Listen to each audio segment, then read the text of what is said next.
Hello, everyone, and welcome to the Kingdom Within podcast, the Three Plant Initiative. The Three Plant Initiative is a simple idea.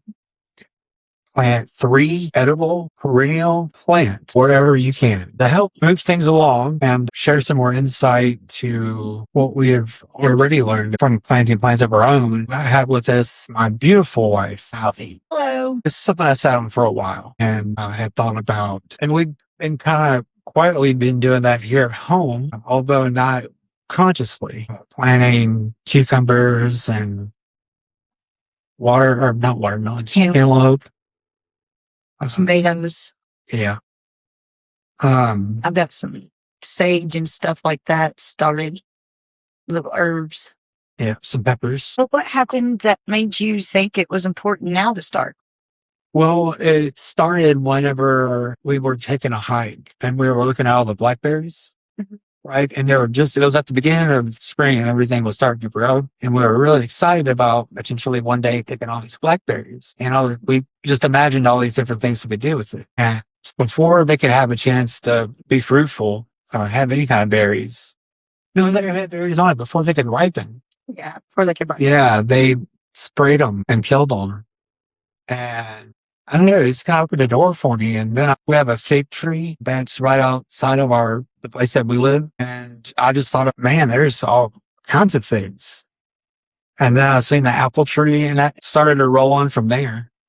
I made a post on Facebook about it. I thought it got a good response. So I wanted to see where this would take us. If anything, just have the idea out there. I know it's not a new idea, community gardens, and all kinds of stuff, but this is unique in that it is an inheritance project rather than gardening project.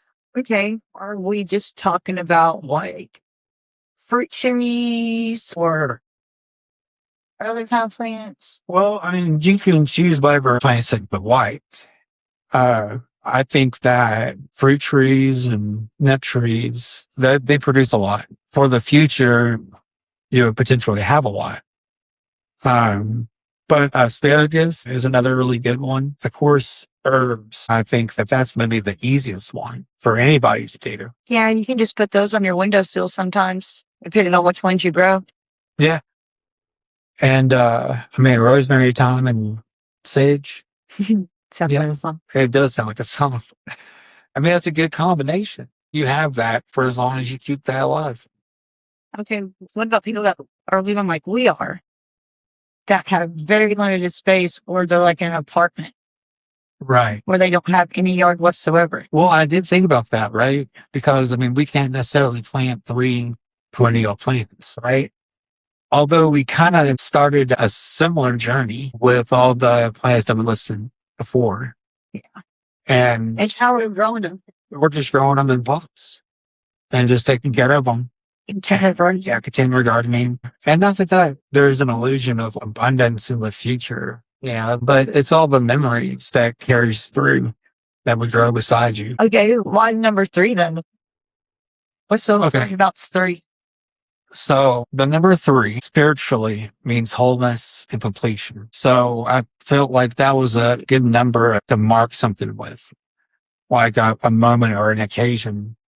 You get married, have a kid, or, buy a house. It's something easy that you can do that stays fruitful, that grows beside you and along with your journey. Is this initiative only for people that can afford it? You get started from seed. Like, say you eat an apple and then you plant that one seed, kind of like modern day Johnny Apple seeds. Yeah, sort of like that. Yeah. Yeah, that's exactly the idea, actually. I think if we started from seed, I think that's even better. It's more bonding with that plant. And something like an apple seed to grow into a big old apple tree, experience that journey. I think that's beautiful. That's what this is. I do like the way that helps the future generations, because since they grow and they'll be fruitful like every year, even after you're gone, these things will still produce fruit for your children and your children's children. And then, we pass along that knowledge too, right? And then they plant 3. Right. And we show them, hey, this is bonding. We all together gave this love. And it's just like the plants that we have out there, I mean, we're trying everything we can. We're definitely learning the pros and the cons of container gardening, but I mean, not the cons, but the Challenges. challenges. Yes, you got to definitely drain it. That's for sure. Yeah. Don't drown your plants. Don't drown your plants.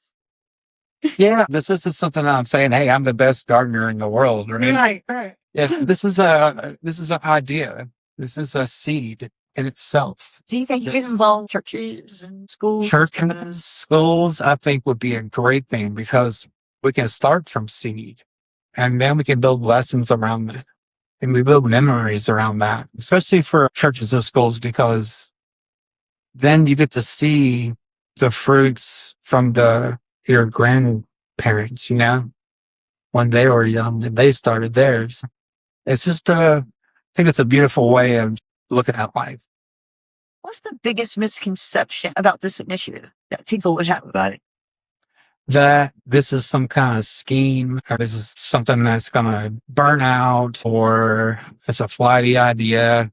It's lofty. That's lofty. Yeah, lofty. I think all ideas starts out small. And this isn't like I said, this isn't a new idea. This is an idea that's been around and we learn from the people that did it before, try to do it better. If we keep that up, who knows where this will bring us money. There's no benefit. If you plant a fruit tree, I'm like, oh yeah, I bet you go eat your fruit tree. Like, no.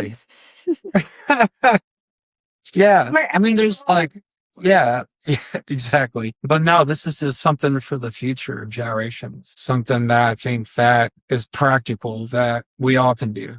What do you hope happens? Like if this takes off, like what do you hope? Well, I hope that it helps feed people in the future. I hope that the knowledge gets passed on. We do have a huge population, homeless population.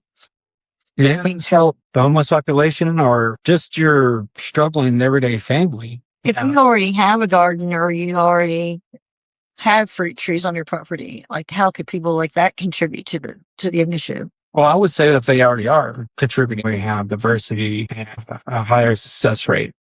So I like this idea. yeah, I do too. This sat with me forever. I didn't even tell you that I was even doing this. Like I'm going to make a whole series devoted to this idea. It's like, no, I thought about it. I prayed on it, meditated on it. And I was like, yeah, there's other people that are doing the same thing, but I feel like it's worth unearthing. Bringing it back. Right. So I wanted to ask you a couple questions, if that's okay. Yeah. What have you learned from just your gardening this year? I'd have to say the biggest one is patience. Yeah. Because we're allowing Elijah to have a lot of hands-on with this. And him being 12 and just being a typical 12-year-old, it's the patience of, hey, dude, like, these are your plants too. You got to help us out. We're not just doing all this for ourselves. Right. Well, I like seeing how you guys bond over it. Like he is obsessed about those plants. We have a tomato plant that's a little sick right now, and he got really upset. That's all my fault. I'm so sorry. It's all right. Then it's okay. We're trying to bring it back, but I just love how much joy he's getting from learning about the plants and how they're growing and seeing from the seed to the plant. So it's gotten us to know a neighbor. Yeah. Yeah, there's a sense of community with it. Yeah, we're growing the food for ourselves, but I mean, there again, we can't eat all this. Right. So I don't even eat tomato. I can't eat seeds and nuts. So I mean, that's not about me either. I think we really discovered everything now. Yeah.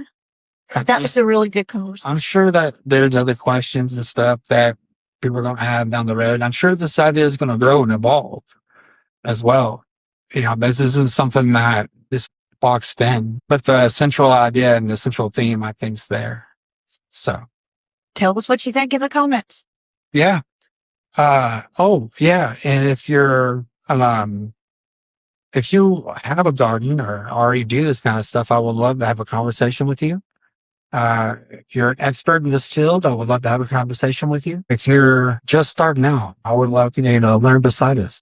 I want to thank you guys. Hit like and subscribe. And until next time, find something today that the world can find fruitful tomorrow.